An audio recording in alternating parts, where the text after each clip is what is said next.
We're going to do things slightly differently today. I have a DVD, Top Gear, the worst car in the history of the world, which apparently the Lexus SC430 is, which I can reveal after driving it is complete bullshit. This car is actually a bit of alright. I also want to go through a Reddit post that I put up yesterday, shooting a video on an SC430 tomorrow and want to know your thoughts on the car. What have we got? The Chinese Chicken, a car loved by everyone who owns and buys one, hated by the internet and Top Gear. The SC430 is the biggest disappointment in Lexus history, IMO. Bulletproof drivetrain, very underwhelming performance. Now the reason people hate this car is because one, Clarkson told them to hate this car, and two, because of the underwhelming performance, but people don't realise what this car is. It is not a sports car, people.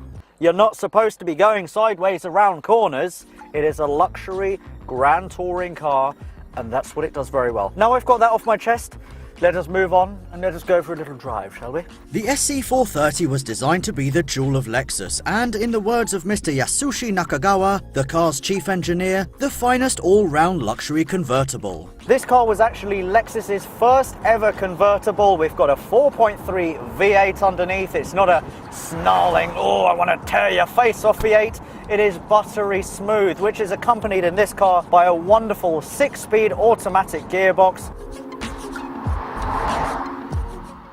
The SC430's 4.3-litre 32-valve aluminium V8 produces 282 horsepower and 317 pound-foot or 430 newton-meters of torque, which will launch the near 1.8-ton Luxo drop-top to 62 in 6.2 seconds and onto a top speed of 155. We've got super soft steering. You don't feel much of the road underneath you, which in a sports car would really piss me off. But I'm in a Lexus. I don't want to feel what's going on. I want to waft from business meeting to brothel like that. The ride is a little bit jiggly, especially now with the roof down. But with the roof up, the car feels a lot more taut, a lot more tight, and it doesn't jiggle about so much. We've got a few potholed roads here, but it glosses over everything. And the reason why the ride on this particular car is so good is because owner Lee Jackson has changed the run flats to normal rubber. This is also the facelift model, which means that there's been loads of suspension work that's been done. In September 2006, Lexus introduced new shock absorbers to calm the SC430's ride, and also gave the car a new 6-speed auto and a slightly fresher face. That's enough from me for a while. Here's what owner Lee Jackson has to say about life with an SC430. I've only owned it a short while, but I've found it so far very easy to live with. I've had no issues with not having enough space for my needs. I loved the leather interior, the lovely comfortable seats, more comfortable than my chair at home actually, I find. Favourite part about this car is that you can cruise along with a roof down at 65 miles an hour and hold a conversation. If you're wondering where the styling influence came from, because I know that the internet likes to think that the SC430 was inspired by a farm animal, the answer is actually the French Riviera, which explains why the car looks like a land yacht. And personally, seeing the car in the flesh, I actually think it looks pretty good. I like the look of this. Now in loads of pictures, you're going to see a car that's kind of a light beige, light brown colour, and that car looks like dirt. Just an ugly Lexus turd. But in this colour, in this lovely silver with this really nice tan leather, it's not as offensive to the eye as when it is when you look at it on the internet. So again, internet, calm down, okay?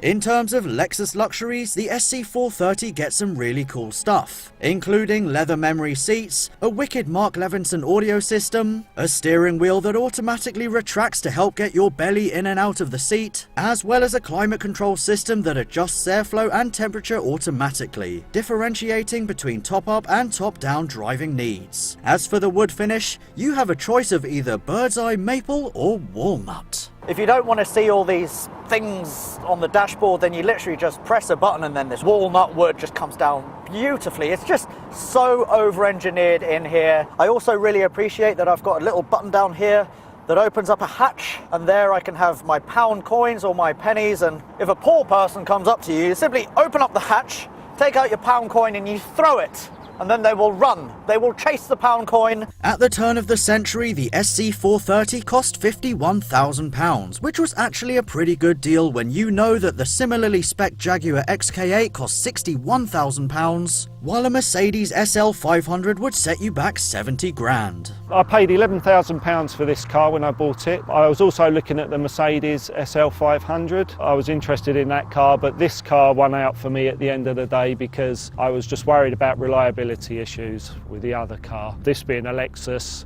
fingers crossed, should be bulletproof. I think the car has a bad reputation. I think when it was first released, it was compared a lot to cars like the Porsche 911 and the Mercedes SL500 and a lot of cars with other sort of racing pedigree. This was never meant to be a race car. Yeah, I think the guys at Top Gear done me a favour actually. I don't think I could have ever afforded this car if it wasn't for the fact that they gave the car a bad reputation, including calling it the worst car in the world, of course. If the Lexus SC430 is now on your radar, then here's what you should know if you plan to check one out for yourself. Head gaskets have been known to fail because of low coolant from potential lower radiator leaks, so check the levels, while O2 sensors in the exhaust can go bad too. Clunky suspension is a good sign of perish bushes from the SC430's hard ride, thanks in part to those dreaded run-flat tyres. And as always, check underneath for rust around the subframe and ensure that the folding roof works as it should, because sensors can malfunction. One more thing to check is the Mark Levinson sound system. It's the centerpiece of the car for many owners, so rattles or faults should be fixed before buying. Apart from these things, the SC430 is solid and hugely over-engineered, meaning you should be able to enjoy thousands of trouble-free miles. As for prices, expect to pay anywhere between £4,000 and £7,000 for early 2002 to 2005 cars, and between £7,000 and £15,000 for 2005 all the way to the late 2009 cars with low miles. So if you're looking for something like a Mercedes SL or a 6 Series convertible, then have a look at this,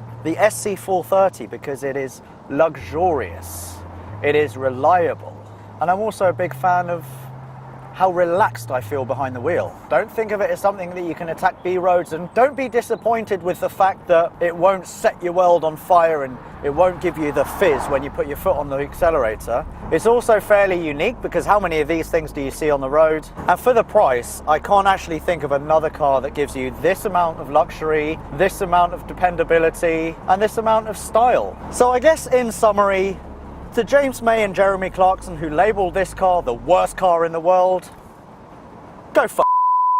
Next Friday on Automotive Misfits, the Alpha 147 GTA. Please don't like it, please don't like it, please don't like it, please don't like it.